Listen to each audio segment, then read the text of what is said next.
అందరికీ నమస్కారాలు. दक्षिण काशी के भगवान राज राजेश्वर के चरणों में मेरा प्रणाम. आप सभी लोग अपना समय निकालकर मुझे आशीर्वाद देने आए हैं. मैं अभिभूत हूं. मैं सौभाग्यशाली हूं. मैं हृदय से आपका बहुत बहुत आभारी हूं. నా తెలంగాణ కుటుంబ సభ్యులారా, దక్షిణ కాశీగా పేరుగాంచినటువంటి రాజరాజేశ్వరి యొక్క పాద పద్మముల దగ్గర నమస్కరిస్తూ, నిజంగా నేను ధన్యుణ్ణి, కృతజ్ఞుణ్ణి, మీ అభిమాన పాత్రుణ్ణి.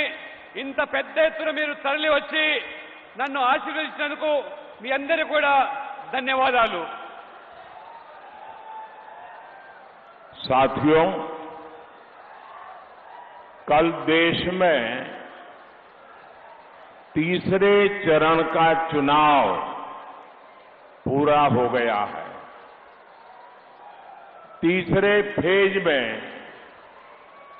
कांग्रेस और इंडी अलायंस का तीसरा फ्यूज उड़ गया है. మిత్రులారా,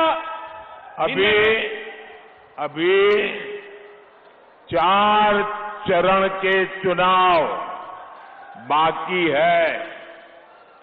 जनता जनार्दन के आशीर्वाद से बीजेपी और एनडीए तेजी से विजय रथ को बहुत जनता जनार्दन आगे ले जा रही है. यहां करीमनगर में तो आपने बीजेपी एमपी की जीत पहले ही सुनिश्चित कर दी है.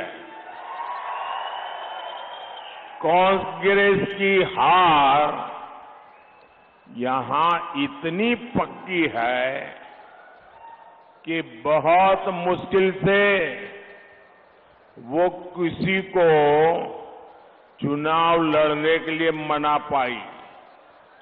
और बीआरएस का यहां कोई अता पता ही नहीं है. మిత్రులారా, నిన్ననే 3వ దశ ఎన్నికలు దేశంలో ముగిసిపోయినాయి. కానీ కాంగ్రెస్ పార్టీ, ఈ విపక్ష కూటమి ఆ ఫ్యూజ్ తొలగిపోయింది, ఊడిపోయింది. ఇప్పుడు 4వ దశ ఎన్నికలకు చేరుకుంటున్నాము. భారతీయ జనతా పార్టీ, ఎన్డీఏ యొక్క కూటమి ఈరోజు స్పష్టమైనటువంటి మెజార్టీ సాధించే దిశలో మనం ముందుకు పోతా ఉన్నాము. ఇక్కడ కరీంనగర్ లో మన ఎంపీ, బీజేపీ ఎంపీ విజయము ఖాయమైపోయింది. కానీ కాంగ్రెస్ పార్టీ అతి కష్టం మీద ఎవరో అభ్యర్థిని బరిలోకి దించారు, కానీ ఓటమి కూడా ఖాయమైపోయింది. ఇక బీఆర్ఎస్ గురించి పూర్తిగా కరీంనగర్ లో అడ్రస్ అంతా కూడా గల్లంతైపోయింది. साथियों, तेलंगाना के आप सभी लोगों ने 10 साल में मेरा काम देखा है. आपके एक वोट से भारत विश्व में 5th लार्जेस्ट, 5वीं सबसे बड़ी इकोनॉमी बन गया. आपके एक वोट ने जम्मू कश्मीर से 370 को खत्म कर दिया. आपके एक वोट से भारत डिफेंस इंपोर्टर से डिफेंस एक्सपोर्टर बन गया. ये सब किसने किया? किसने किया? किसने किया? किसने किया? किसने किया? मोदी ने नहीं किया, ये आपके एक वोट ने किया है। ये आपकी वोट की ताकत है, इसके कारण देश में ये सब कुछ हो पा रहा है। మిత్రులారా, తెలంగాణలో మీరందరూ కూడా నా 10 సంవత్సరాల పనితీరు మీరు చూస్తా ఉన్నారు. మీ ఒక్క ఓటుతో ప్రపంచంలోనే 5వ పెద్ద ఆర్థిక దేశంగా తీర్చిదిద్దామంటే అది మీ ఒక్క ఓటు వల్ల.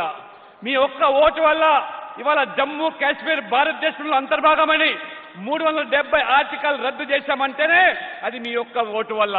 అంతేకాదు ఇవాళ మీ ఓటు వల్ల డిఫెన్స్ నుంచి ఏదైతే దిగుమతి చేసుకున్నటువంటి ఆయుధాలు ఉన్నదో ఇవాళ ఎగుమతి చేసే స్థాయికి ఎదిగామంటే అది మీ ఓటు వల్ల. ఎవరు చేశారు? ఎవరు చేశారు? ఎవరు చేశారు? మోదీ కాదు, మీరందరూ కూడా ఓటు వేసి నన్ను గెలిపించడం వల్లనే అది సాధ్యమైంది. అది మీ ఓటే అని చెప్పి ఈ సందర్భంగా మీకు తెలియజేస్తా ఉన్నాను. साथियों, मैंने बहुत साल तक गुजरात में काम किया है। सारे चुनाव मैं वहां जीत जाता था, लेकिन गुजरात में भी अगर मोदी को सुबह 10 बजे इतनी बड़ी रैली करनी है तो मैं कभी नहीं कर पाता था। आज आपने इतनी बड़ी रैली, और मैं देख रहा हूं आपने जो मैदान तय किया है उससे बाहर भी, और अभी भी लोग आ रहे हैं। सुबह 10 बजे इतनी बड़ी रैली मैं गुजरात में भी नहीं कर सकता हूं। मैं आपको 100 सलाम करता हूं। आपने इतना बड़ा प्यार और आशीर्वाद दिया है।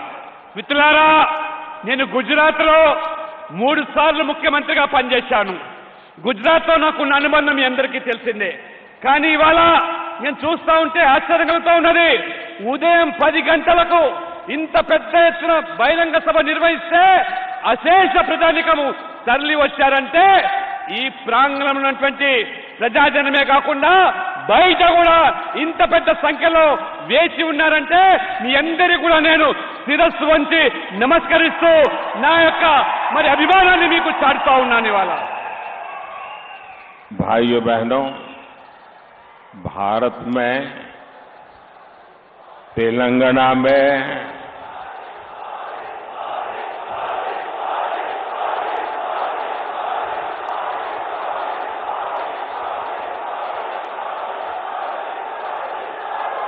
साथियों, चाहे भारत की बात हो चाहे तेलंगाना की बात हो, हमारे देश में सामर्थ्य की कभी कमी नहीं रही।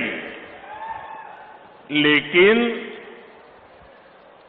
कांग्रेस सरकारों ने इतने वर्षों तक एक ही काम किया। आप मुझे बताइए, कांग्रेस ने देश के हर सामर्थ्य को तबाह किया कि नहीं किया? कांग्रेस ने देश की अर्थव्यवस्था को तबाह किया कि नहीं किया? एग्रीकल्चर और टेक्सटाइल जैसे सेक्टर, ये सदियों से भारत की ताकत थी, कांग्रेस ने उन्हें भी तबाह कर दिया। इसकी सबसे बड़ी वजह है कांग्रेस ही देश में समस्याओं की सबसे बड़ी जननी है।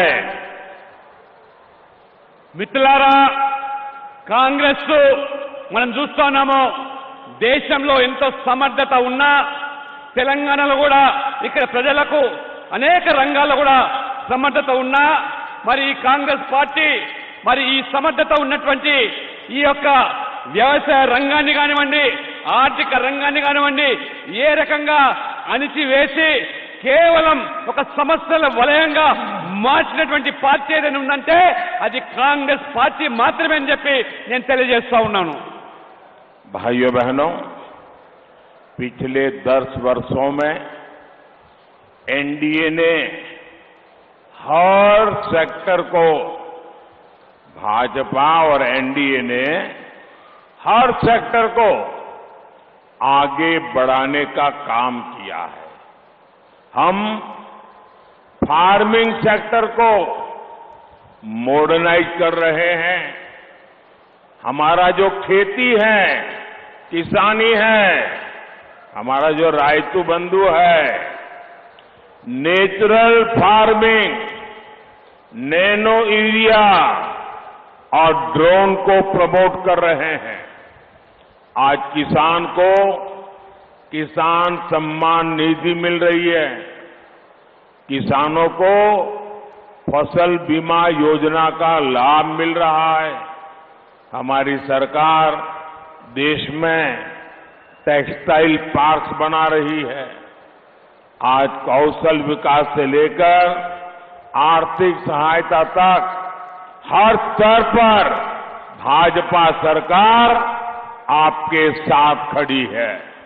మిత్రులారా, 10 సంవత్సరాలుగా ఎన్డీఏ ప్రభుత్వము అన్ని రంగాల్లో ఏ రకంగా అభివృద్ధి చేసుకుంటూ పోతున్నదో మీరు చూస్తా ఉన్నారు. ఇవాళ వ్యవసాయ రంగాన్ని ఆధునీకరణ చేసి వ్యవసాయాన్ని లాభసాటిగా మార్చేదానికి ఇవాళ రైతులకు పెట్టుబడి సాయం కింద ఆర్థికంగా ఆదుకుంటా ఉన్నాం. దాంతోపాటు ఇవాళ నానో యూరియా కానివ్వండి, లేదా ఇవాళ కిసాన్ సమ్మాన్ నిధి పేరు మీద కానివ్వండి, లేదా ఇవాళ ఫసల్ బీమా పేరు మీద రైతులను ఆదుకునేటువంటి ఇవాళ కార్యక్రమాలు చేపడుతున్నాం. ఇవాళ టెక్స్టైల్ పార్క్స్ కూడా ఏ రకంగా దేశవ్యాప్తంగా అభివృద్ధి చేస్తా ఉన్నాం. ప్రతి ఇంటిలో కూడా ఒక నైపుణ్యత ఉన్నటువంటి వ్యక్తులను ఆ స్కిల్ డెవలప్మెంట్ తర్వాత వాళ్ళను ఏ రకంగా తయారు చేసి ప్రతి ఇంటికి కూడా ఈ యొక్క ప్రభుత్వం యొక్క పథకాలు చేరవేస్తా ఉన్నాము. साथियों, बीजेपी हमेशा नेशन फर्स्ट, राष्ट्र प्रथम के सिद्धांत पर चलती है. जबकि तेलंगाना में कांग्रेस और बीआरएस फैमिली फर्स्ट इस पर चलती है. ये लोग ऐसे हैं, इनकी पॉलिटिकल पार्टी ऐसी है, by the family, for the family, of the family, यही इनका खेल है. कांग्रेस और बीआरएस में कोई अंतर नहीं है.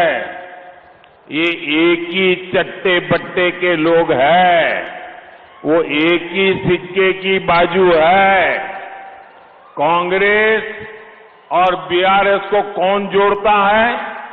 कांग्रेस और बीआरएस को करप्शन जोड़ता है. करप्शन कांग्रेस बीआरएस को जोड़ती है अपीजमेंट की पॉलिटिक्स, तुष्टीकरण की राजनीति. कांग्रेस और बीआरएस को जोड़ती है इनका जीरो गवर्नेंस का मॉडल. इस गठजोड़ से हमें मिलकर के तेलंगाना को बचाना है. మిత్రులారా, భారతీయ జనతా పార్టీ అంటే నేషన్ ఫస్ట్ పార్టీ, దేశమే ముఖ్యమని భావించేటువంటి పార్టీ. ఇవాళ తెలంగాణలో మనం చూస్తా ఉన్నాము, కాంగ్రెస్ బీఆర్ఎస్ ఇది ఫ్యామిలీ ఫస్ట్ పార్టీలు, అంటే తమ కుటుంబ ప్రయోజనాలు మాత్రమే కాపాడే పార్టీలు. ఆ రకంగా ఇవాళ కాంగ్రెస్ కు బీఆర్ఎస్ కు ఉన్నటువంటి అనుబంధం ఏమిటంటే అవినీతి. ఈ రెండు పార్టీలకు ఉన్నటువంటి అనుబంధం ఏమిటంటే ఇవాళ సంతుష్టీకరణ రాజకీయాలు. ఈ రెండు పార్టీలు కూడా ఏ రకంగా ఒక నాణానికి బొమ్మ బొరుసగానే వ్యవహరిస్తున్నాయి. కాబట్టి ఈ రెండు పార్టీల తేడా ఏమీ లేదు. రెండు పార్టీలు కూడా ఒకటే. ఈ తెలంగాణను ఈ రెండు పార్టీల నుంచి కాపాడాల్సిన బాధ్యత మన అందరి మీద కూడా ఉన్నది. साथियों, हमारे तेलंगाना का गठन हुआ तो आप सबने बीआरएस पार्टी पर भरोसा किया था। उस समय वो टीआरएस थी। अपनी फैमिली के लिए बीआरएस ने तेलंगाना की सारी फैमिली के सपने तोड़ दिए। कांग्रेस का भी यही इतिहास है। आजादी के बाद देश को कांग्रेस पार्टी से उम्मीदें थी, लेकिन कांग्रेस ने भी रास्ता क्या चुना? Family first.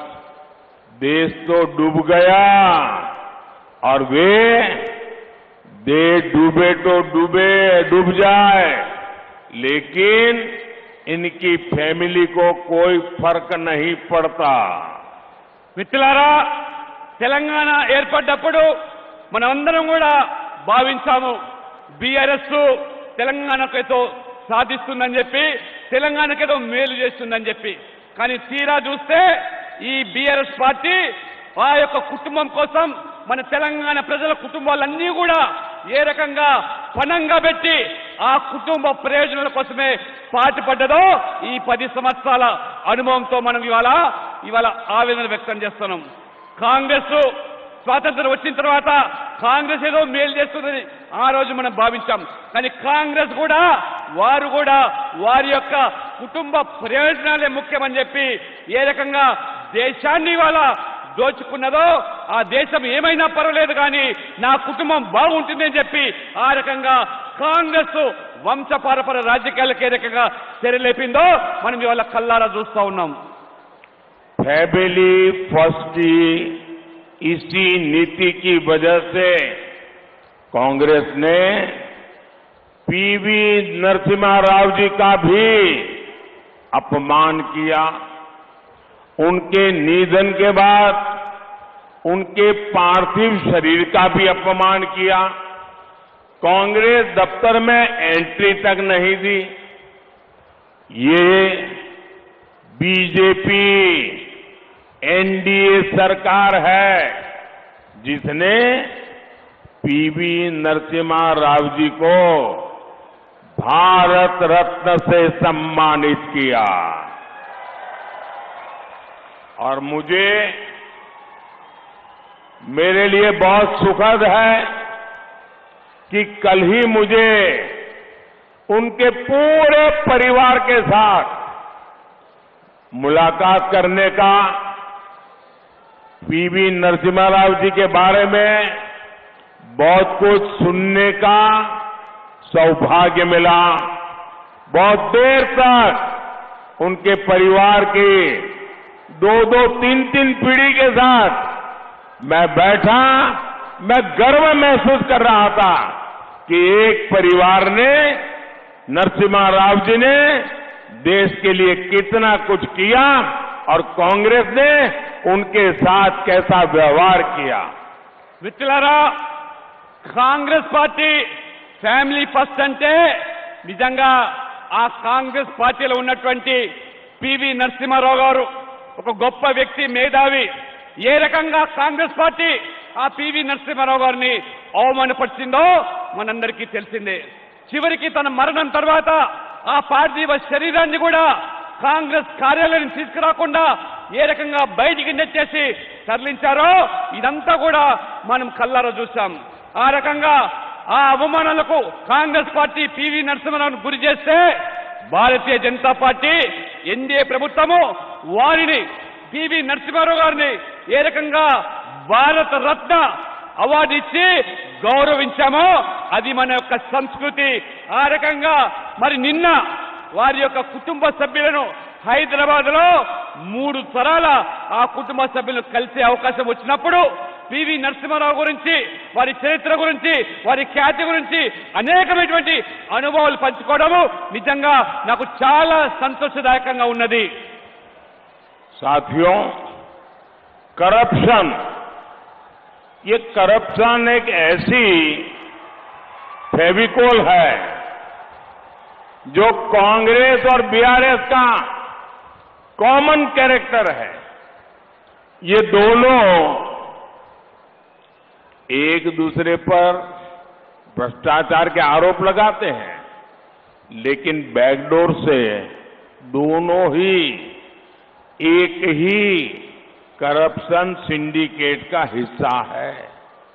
आप मुझे बताइए, बीआरएस वाले कांग्रेस पर कैश फॉर वोट का आरोप लगाते थे ना, लेकिन जब तक वो सत्ता में रहे कभी जांच करवाई क्या? कांग्रेस विपक्ष में थी तो बीआरएस पर कालेश्वरम घोटाले का आरोप लगाती थी या नहीं लगाती थी? ये आए दिन हंगामा भी करते थे, लेकिन इतने दिन से तेलंगाना में कांग्रेस सरकार है, इन्होंने कालेश्वरम घोटाले की कोई जांच अभी तक नहीं करवाई, क्योंकि दोनों एक ही करप्शन सिंडिकेट का हिस्सा है। మిత్రులారా, కాంగ్రెస్ బీఆర్ఎస్ ఈ అవినీతిలో కుంభకోణంలో ఏమాత్రం కూడా ఇద్దరిలో తేడా లేదు.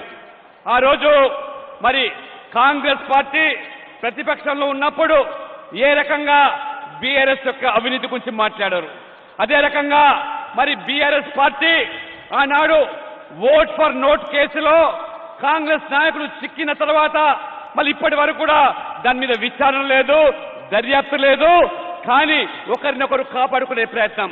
ఈ రోజు మరి కాంగ్రెస్ పార్టీ ప్రతిపక్షంలో ఉన్నప్పుడు కాళేశ్వరం అవినీతి గురించి, కాళేశ్వరం కుంభకోణం గురించి రోజు మాట్లాడిన వీరు ఇవాళ విచారణ జరపకుండా, దర్యాప్తులు జరపకుండా ఏ రకంగా ఒకరిని ఒకరు కాపాడుకునే ప్రయత్నం చేస్తున్నారో, ఇద్దరు కూడా తోడు దొంగలే ఈ అవినీతిలో, ఇద్దరు కూడా సిండికేట్ సభ్యులే అని చెప్పి కూడా ఈ సందర్భంగా నేను మీకు తెలియజేస్తా ఉన్నాను. साथियों, इन दिनों तेलंगाना से लेकर दिल्ली तक डबल आर टैक्स की बहुत चर्चा हो रही है. ये डबल आर टैक्स माने आज तो तेलंगाना का बच्चा बच्चा जानता है.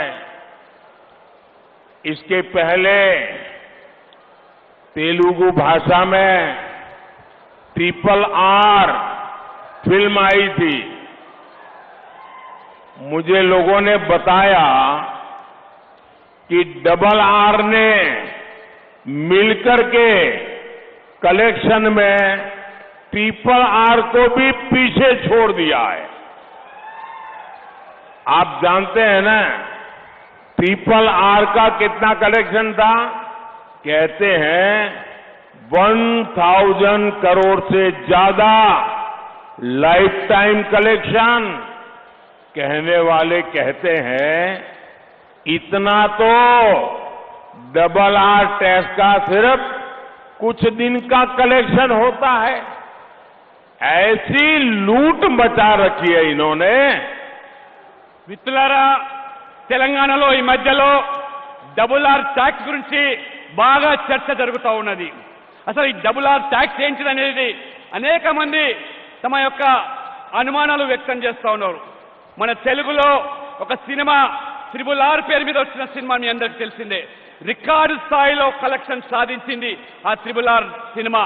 ఆ త్రిబుల్ ఆర్ సినిమా ఆడినన్ని రోజులు కూడా మొత్తం అంతా కలిపితే 1000 కోట్లు కలెక్షన్ వచ్చిందని చెప్పి మనకు తెలుస్తా ఉన్నది. కానీ వాళ్ళ డబుల్ ఆర్ ట్యాక్స్ అవుతుందో ఈ ప్రభుత్వం డబుల్ ఆర్ ట్యాక్స్ ఆ 1000 కోట్ల కలెక్షన్ కూడా మించిపోయింది. కేవలం 3-4 మాసాల్లో ఉంటే ఎంత గనులో ఈ అవినీతిలో ఒక్కసారి తెలంగాణ ప్రజలు తెలుసుకోవాల్సిందని కోరుతా ఉన్నాను.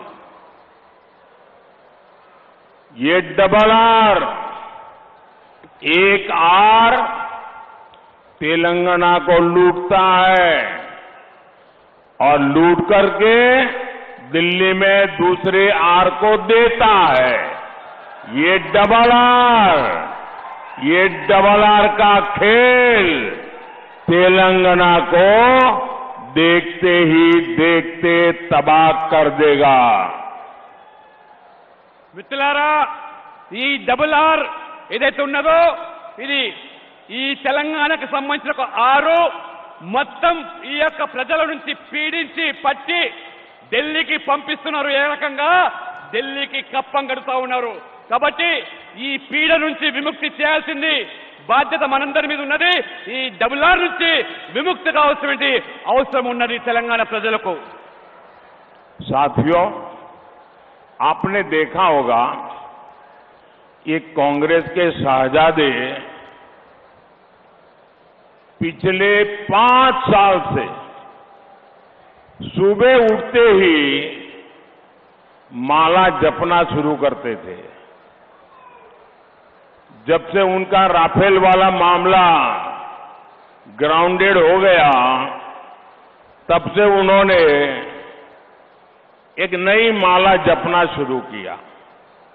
5 साल से एक ही माला जपते थे. 5 उद्योगपति, 5 उद्योगपति, 5 उद्योगपति. फिर धीरे धीरे कहने लगे अंबानी अडानी, अंबानी अडानी, अंबानी अडानी. 5 साल से. लेकिन जब से चुनाव घोषित हुआ है, इन्होंने अंबानी अडानी को गाली देना बंद कर दिया. मैं आज तेलंगाना की धरती से पूछना चाहता हूं, जरा ये शहजादे घोषित करें कि चुनाव में ये अंबानी अडानी से कितना माल उठाया है, काले धन के कितने बोरे भर करके रुपये मारे हैं, क्या टेम्पो भर करके नोटें कांग्रेस के लिए पहुंची है, क्या सौदा हुआ है. आपने रातों रात अंबानी अडानी इनको गाली देना बंद कर दिया. जरूर दाल में कुछ काला है. 5 साल तक अंबानी अडानी को गाली दी और रातों रात गालियां बंद हो गई. मतलब कोई न कोई चोरी का माल टेम्पो भर भर करके आपने पाया है. मित्रुलारा, ये जवाब देना पड़ेगा देश को. మిత్రులారా, ఈ యువరాజు మీ అందరికీ తెలుసు. యువరాజు ఎవరు? గత 5 సంవత్సరాలుగా ఒకటే కొంగ జపము, దొంగ జపము. పారిశ్రామికవేత్తలు అంబానీ అదానీ పేరు మీద పొద్దున్న లేస్తే వాళ్ళ మీద విమర్శలు, వాళ్ళ మీద ఏ రకంగా మరి దాడులు చేశారో మీరందరూ గమనించాలి. ఉన్న పలంగా ఎన్నికల ప్రకటన రాగానే ఇవాళ అంబానీ అదానీ మీద విమర్శలు లేవు. అంబానీ గురించి మాట్లాడతలేరు, అదానీ గురించి మాట్లాడలేదు.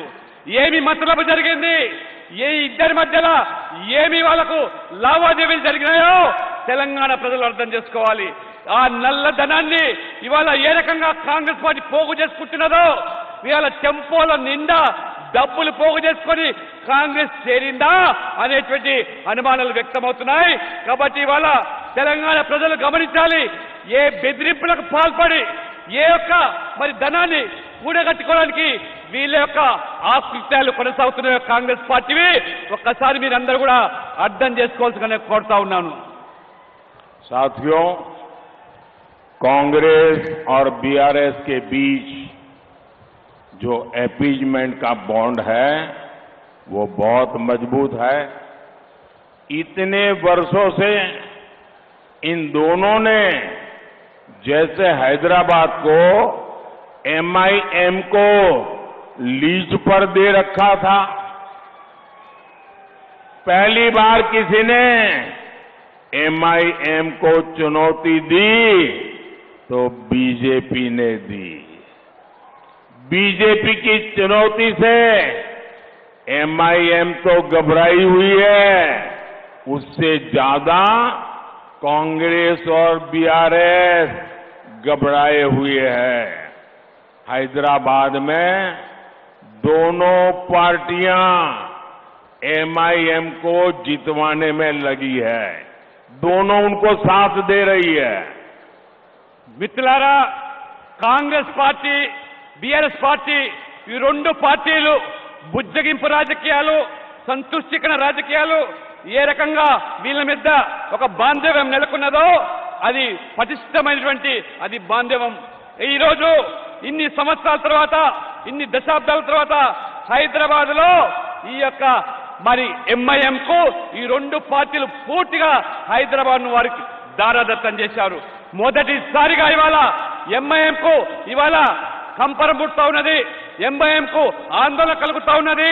ఇవాళ భారతీయ జనతా పార్టీ హైదరాబాద్ లో ఎంఐఎం కు ధీటైనటువంటి పోటీ ఇవ్వడం వల్ల ఏ రకంగా బీఆర్ఎస్, కాంగ్రెస్ రెండు పార్టీలు కలిసి ఎంఐఎం ను గెలిపించడానికి ఎన్ని పన్నాగాలు పడుతున్నారో, ఎన్ని కుట్రలు పడుతున్నారో ఇవాళ ఎంఐఎం అయితే పూర్తిగా ఇవాళ మళ్ళా చిట్టిపోతా ఉన్నది, పూర్తిగా ఆందోళన వ్యక్తం చేస్తున్నది. దానికి మించి ఇవాళ కాంగ్రెస్, బీఆర్ఎస్ కూడా ఎక్కడ ఎంఐఎం ఓడిపోతాయనేటువంటి బాధను వారు వ్యక్తం చేస్తా ఉన్నారు. साथियों, कांग्रेस पार्टी के तुष्टीकरण की कीमत सबसे ज्यादा एससी, एसटी और बीसी समाज को चुकानी पड़ती।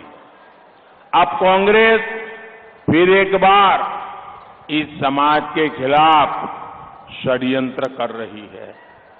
बाबा साहब आंबेडकर ने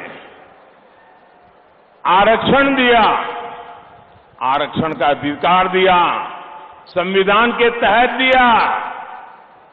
हमारा संविधान भी रिलीजन के आधार पर, संप्रदाय के आधार पर रिजर्वेशन के खिलाफ है। बाबा साहब आंबेडकर भी संप्रदाय के आधार पर रिजर्वेशन के खिलाफ रहे हैं, लेकिन कांग्रेस आपका रिजर्वेशन छीनकर, आप में डाका डालकर, आप में से लूट चलाकर आपको बाबा साहब आंबेडकर ने जो रिजर्वेशन दिया है वो छीनकर अपने वोट बैंक को देना चाहती है। कल ही इंडी एलायंस के एक बड़े चेहरे ने खुलेआम कहा है कि मुसलमानों को रिजर्वेशन देना चाहिए, और वो कहते हैं सिर्फ देना चाहिए था नहीं, पूरा का पूरा देना चाहिए। यानी एससी, एसटी, बीसी समाज को आज जितना रिजर्वेशन मिल रहा है ये छीन करके, पूरी तरह छीन करके मुस्लिमों को देना चाहते हैं। इसलिए ये लोग मादिगा समाज को भी उनका हक दिए जाने के खिलाफ है। మిత్రులారా, కాంగ్రెస్ పార్టీ ఈ సంతుష్టికరణ రాజకీయాలు ఏ స్థాయికి ఇవాళ వెళ్ళాయంటే, ఇవాళ డాక్టర్ బాబాసాహెబ్ అంబేద్కర్ రాజ్యాంగంలో పొందుపరిచినటువంటి సామాజిక వివక్ష గురైనటువంటి ఎస్సీ, ఎస్టీ, బీసీలకు ఉన్న రిజర్వేషన్లను ఏ రకంగా గండి కొట్టి అవి కేవలము ఓటు బ్యాంకు రాజకీయాల్లో భాగంగా ముస్లింలకే చెందాలని చెప్పి ఇవాళ కాంగ్రెస్ నాయకులు మాట్లాడుతున్నారు. నిన్న ఒక కాంగ్రెస్ బడా నాయకుడు, పెద్ద నాయకుడు మాట్లాడుతున్నారు, మొత్తం రిజర్వేషన్లన్నీ కూడా ఇవాళ ముస్లింలకే చెందాలని చెప్పి వారు మాట్లాడుతున్నారంటే వారికి ఎస్సీ, ఎస్టీ, బీసీల పట్ల ఎంత వ్యతిరేక భావన ఉన్నదో, ఏ రకంగా వాళ్లకు వివక్ష కనబరుస్తున్నదో ఇది కాంగ్రెస్ పార్టీ యొక్క నైజం. మరి అదే రకంగా ఇవాళ సమాజంలో ఎస్సీ వర్గీకరణలో భాగంగా మాదిగలకు న్యాయం చేయాలని చెప్పి ఇక్కడ మాదిగలు కోరుతా ఉంటే ఇవాళ ఆ మాదిగలకు వ్యతిరేకంగా ఇవాళ కాంగ్రెస్ పార్టీ రిజర్వేషన్లన్నీ కూడా ఇవాళ ముస్లింలకే చెందాలి మాట్లాడుతున్నదంటే ఒక్కసారి మీరు ఆలోచన చేయాలి. వీరి సామాజిక న్యాయం అనేది కేవలం ఒక వర్గం వారి కోసమే అని చెప్పి నేను అడుగుతా ఉన్నాను. साथियों, हमारा तेलंगाना संस्कृति और श्रद्धा वाला राज्य है। अयोध्या में राम मंदिर बना,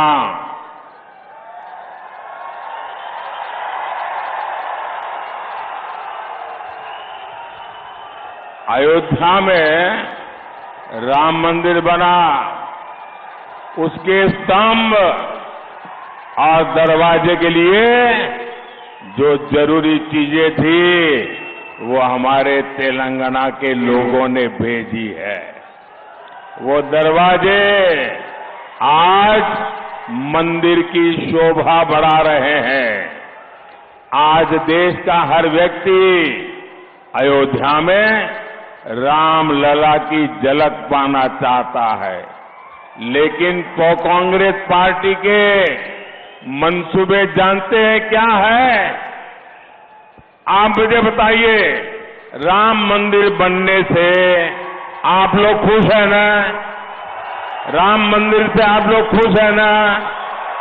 आपको आनंद हुआ कि नहीं हुआ? लेकिन कांग्रेस पार्टी दुखी है, कांग्रेस पार्टी गुस्से में है।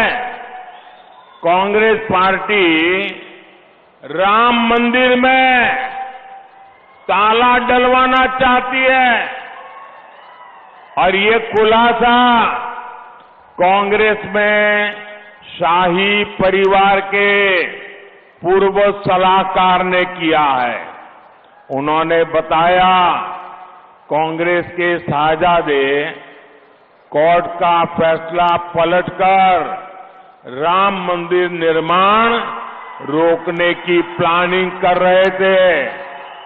उन्होंने अपने करीबियों से एक मीटिंग में कहा था कि कांग्रेस सरकार आएगी तो ये कोर्ट का फैसला पलट देंगे। आप मुझे बताइए, कांग्रेस के इन इरादों को जवाब मिलेगा कि नहीं मिलेगा? जोरदार जवाब मिलेगा। कांग्रेस को तेलंगाना में साफ कर देंगे। राम मंदिर की रक्षा करने के लिए क्या तेलंगाना कांग्रेस को साफ करेगी? उन्होंने, उनके साथी ने कहा है कि राम मंदिर का निर्णय उलटने वाले हैं, क्या उलटने देंगे?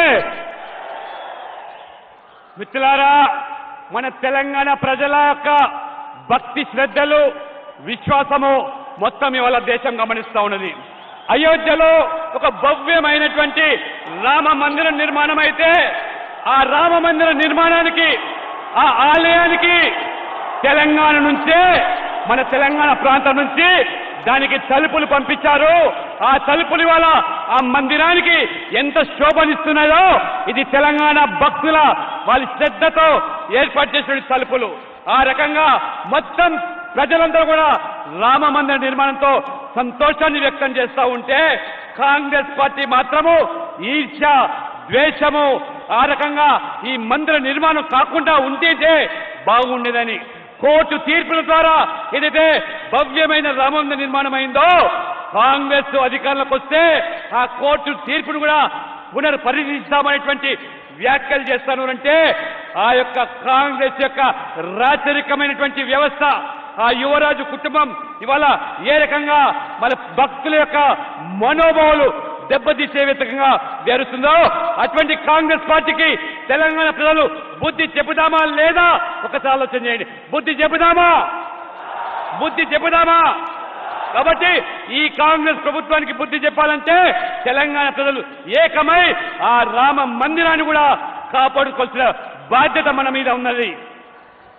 साथियों, आने वाली 13 मई 13 मई कांग्रेस बीआरएस के पापों का हिसाब लेना है। करीमनगर से बंडी संजय कुमार, पेद्दापल्ली से गोमासा श्रीनिवास और आदिलाबाद से गोडम नागेश, ये मेरे 3 साथी, आप इनको जिताकर दिल्ली में मेरी मदद कीजिए। ये दिल्ली आएंगे तो मोदी को मजबूत करेंगे, और आप जब इनको एक वोट देंगे ना तो वोट सीधा सीधा मोदी को जाएगा। మిత్రులారా, వచ్చే మే 13వ తేదీ నాడు ఈ కాంగ్రెస్ బీఆర్ఎస్ పాపాలకు పశ్చాత్తంగా మీరందరూ ఒకటిగా నిలబడి వారికి బుద్ధి చెప్పాలంటే కరీంనగర్ నుంచి బండి సంజయ్ కుమార్ గారిని, పెద్దపల్లి నుంచి గోమాస శ్రీనివాస్ గారిని, ఆదిలాబాద్ నుంచి మరి నాగేష్ గారిని వారందరూ కూడా మీరు గెలిపించి ఢిల్లీకి పంపించి నాకు మద్దతు తెలిపినట్టయితే ఖచ్చితంగా మేమందరూ కూడా వారికి మండగా ఉంటాము, ఈ ప్రాంతాన్ని కూడా మేము మేలు చేస్తామని చెప్పి మీ అందరూ కూడా హృదయపూర్వకంగా నమస్కారం చేస్తూ సెలవు తీసుకుంటా ఉన్నాను. आप ये तीनों कमल भेजेंगे, मुझे जवाब दीजिए, आप ये तीनों कमल भेजेंगे, मतदान ज्यादा से ज्यादा कराएंगे, पहले के सारे रिकॉर्ड तोड़ेंगे, हर पोलिंग बूथ जीतेंगे, भाजपा को संपूर्ण विजय दिलाएंगे। अच्छा, मेरा एक और काम करेंगे, मेरा पर्सनल काम है, करेंगे। देखिए, घर घर जाना, ज्यादा से ज्यादा लोगों को मिलना और घर में जाकर के बताना मोदी करीमनगर आए थे, उनको बताना मोदी करीमनगर आए थे और मोदी ने उन्हें नमस्कारम बोला है। मेरा नमस्कारम पहुंचा दोगे?